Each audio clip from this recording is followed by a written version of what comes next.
Le village d'Hasankeyf en Turquie est l'un des plus vieux sites historiques habités au monde. En 12 000 ans, il a vu passer une vingtaine de civilisations, un patrimoine culturel inestimable, mais qui sera bientôt complètement détruit à cause d'un projet du gouvernement turc. Notre observateur, un Américain amoureux du lieu, tente de le sauver envers et contre tous. La destruction a commencé. Les autorités turques utilisent des charges explosives, comme de la dynamite, pour déclencher l'effondrement des parois des falaises.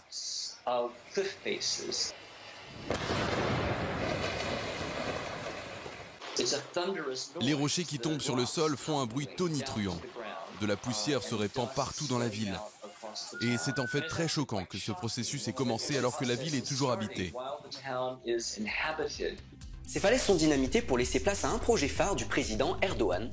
Le gouvernement turc construit dans la région un barrage qui doit, selon les autorités, créer 10 000 emplois et développer le sud-est du pays. Mais ce barrage va faire monter les eaux et inonder le village millénaire qui se situe en amont. Les 6 000 habitants d'Hasankeyf luttent depuis des années contre ce projet et n'ont pas réussi à se faire entendre. Ils sont désespérés parce qu'ils ont été incapables d'arrêter tout ça.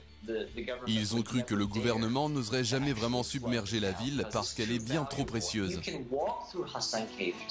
Aujourd'hui, vous pouvez vous promener dans Hasankeyf et sentir ce que ça faisait de marcher dans différentes parties d'une cité médiévale.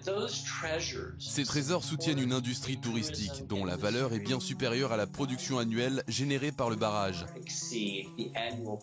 Le gouvernement peut changer de voie et ajuster le niveau de l'eau pour sauver Hasankeyf et la maintenir au-dessus du niveau de submersion. Il y a donc encore de l'espoir.